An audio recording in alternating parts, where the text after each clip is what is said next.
मुझे सिर्फ सिंपल एक बात बता दी जाए कि जो हमाद अजहर साहब ने बताया कि ये होवेगा,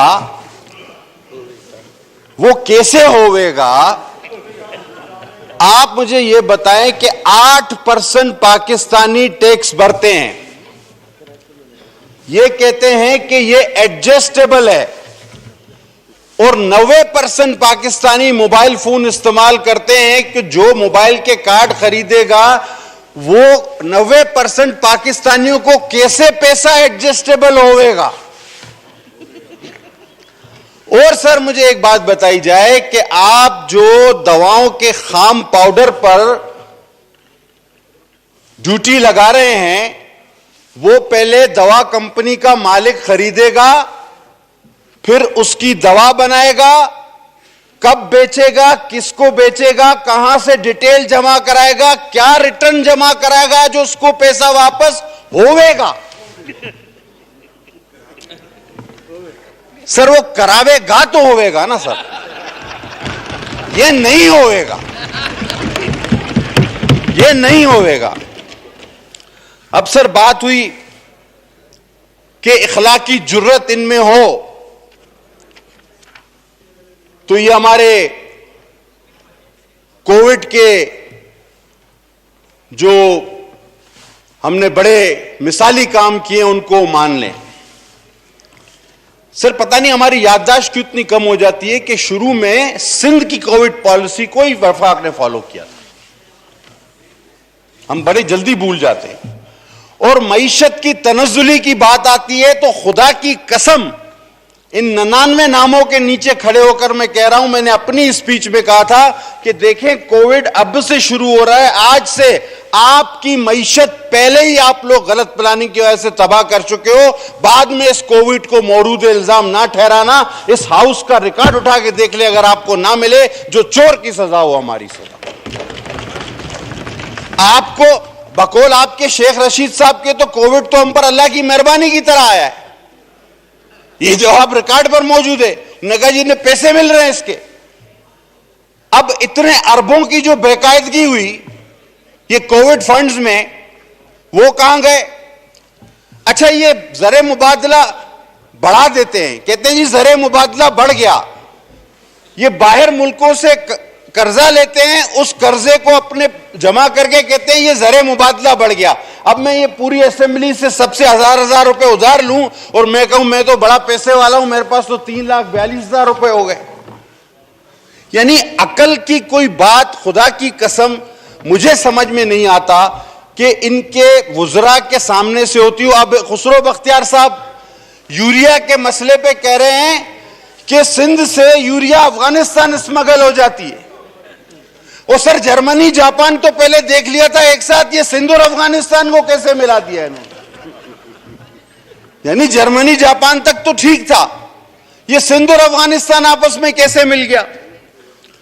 अब इखलाकी जुर्रत की बात हो तो फिर इखलाकी जुर्रत तो सर वहां से शुरू होती है कि कोरिया में एक कश्ती डूब गई थी और वजीर आजम ने इस्तीफा दे दिया था, वो इखलाकी जुर्रत कहां गई? और ऐसी ऐसी इखलाकी जुर्रतें, दुनिया की मिसालें, अरस्तु, सुकरात, बुकरात सारे चकरा गए, सारे दुनिया के तज्जिया निगार, सारे कालम निगार, सारे साइंसदान सर पीट के रह गए, 12 मौसम निकल आए, हजरत ईसा हिस्ट्री से गायब हो गए। इस मुल्क में 3 सालों में पता नहीं क्या क्या नहीं हुआ सर। अब सर हैरत की बात यह है कि जब प्राइम मिनिस्टर ने वहां तकरीर की कि जी हमने अमेरिका से साफ कह दिया है कि हम आपके साथ नहीं हैं, तो पीछे जोर जोर से तालियां, ड्रेस बजाने वालों में कसम से सारे वो लोग थे जब मुशर्रफ ने खड़े होकर कहा था कि शौकत अजीज ने कि हम अमेरिका के साथ हैं, वो बैठे ये सबसे ज्यादा तालियां यही बजा रहे थे। और हर हुकूमत के पीछे यही तालियां बजा, वो अजीज मियां कवाल के पीछे जो टोपी वाले ने हम नवा होता हुए, ये सारे हुए, ये सारे हुए। अच्छा अब ये कहते हैं कि जी एलएनजी कोई वजह नहीं है, एलएनजी की दरामद कोई वजह नहीं है। तो भाई एलएनजी की दरामद कोई वजह नहीं, मैं तो सादा सा आदमी हूं। कराची में मेरे हल्के में, हम सबके कराची वालों के हल्के में, मलीर, कोई भी, सारे जिले उठा के दे। सर, चाय का कप आप नहीं बना सकते।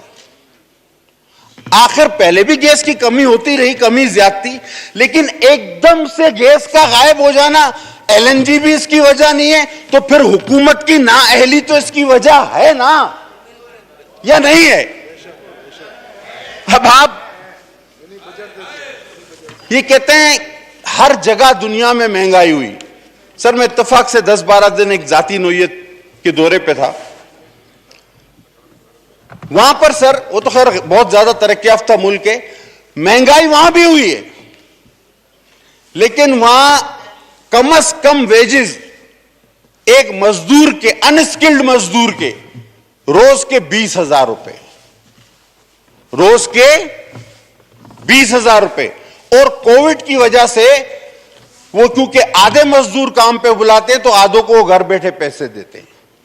तो ये महंगाई तो आलमी सतह पे हमें एक साथ लेकर करवाते हैं, लेकिन गुर्बत की बात जब आती है, तनख्वाहों की बात जब आती है, तो ये कहते हैं नहीं, उसमें पाकिस्तान अलग है। अब जैसे मेरी बहन ने तकरीर की, उन्होंने जो तरक्की की रफ्तार बताई, तो सर उस हिसाब से तो पाकिस्तान को आईएमएफ को कर्जा देना चाहिए था। ये हम क्यों और कर्जा ले रहे हैं, ये तो मेरे समझ में बात नहीं आई।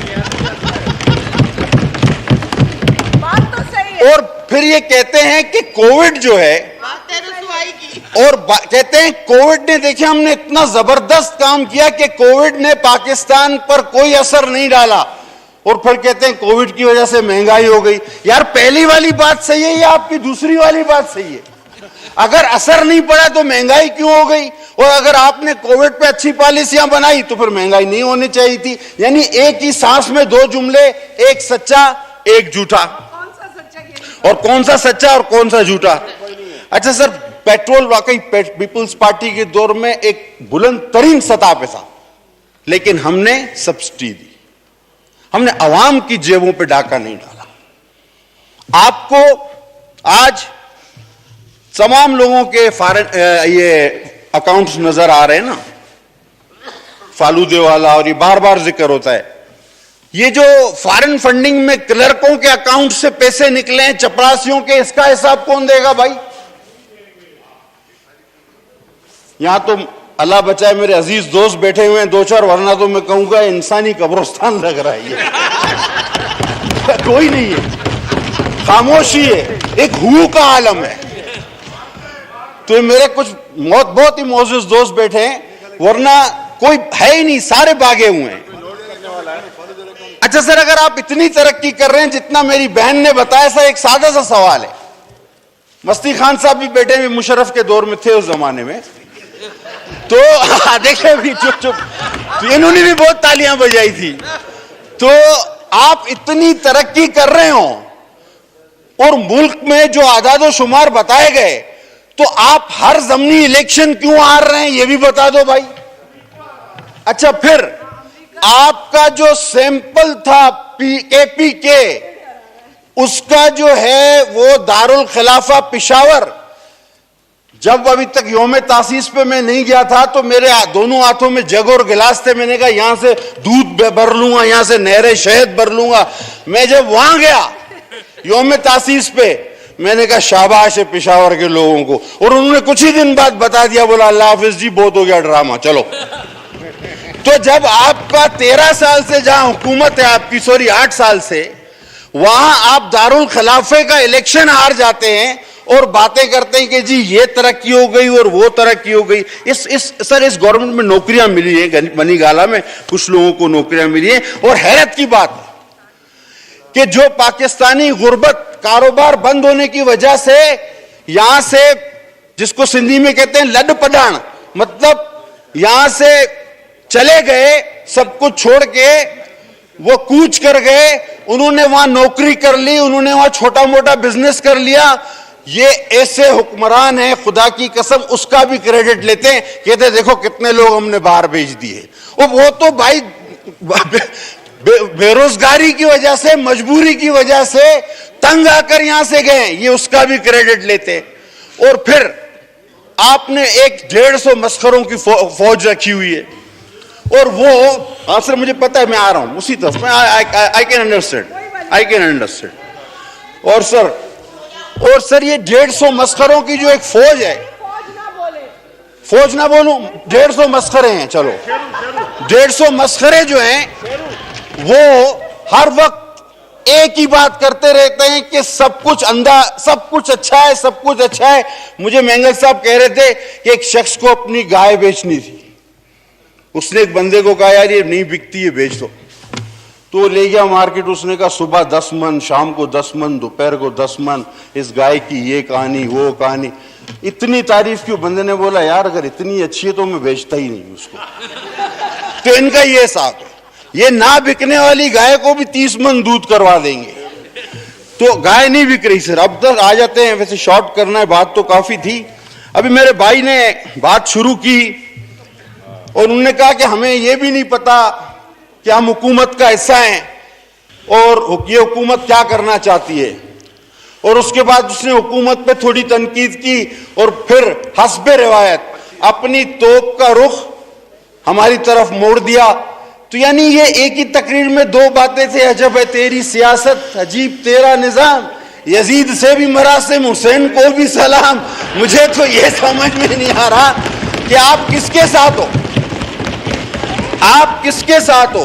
आपने कहा पानी का मसला है, आओ सिंध के अवाम के साथ खड़े हो, अपने हिस्से का पानी मांगो। कराची सिंध का शहर है, सिंध को पानी मिलेगा तो कराची को पानी मिलेगा। आओ सर, 2-4 पॉइंट, आओ आईनी हकूक मांगो अपने सिंध के, गैस की सूरत में आओ हमारे साथ खड़े हो, वरना कौम माफ नहीं करेगी।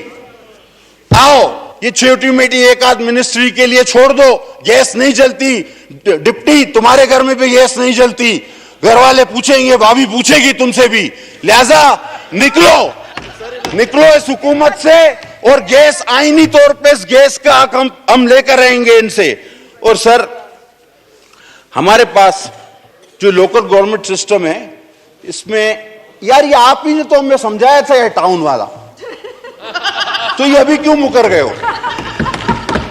ये जो आप अभी मेरा अभी सॉरी सर वो डिप्टी बार बार मुझे देखता है। तो सर ये परवेज मुशर्रफ के जमाने में वो हमारे कमाल भाई जो हैं, ये उनको कहते थे टाउन होने चाहिए जिंदाबाद। और हम अगर डिसेंट्रलाइजेशन की तरफ जा रहे हैं और उसमें माली, इंतजामी और माशी तीनों पावर डिसेंट्रलाइज कर रहे हैं, तो आज ये उसके भी खिलाफ हैं। सियासी पावर भी हम उनको दे रहे हैं, तो ये उसके भी खिलाफ है। तो अच्छा अगर ये अच्छा, और ये बनाने से पहले, ये बिल बनाने से पहले हमने सबसे मुशावरत की, तहरीरी तौर पर इन्होंने हमें जो दिया हमने सब उसमें शामिल किया।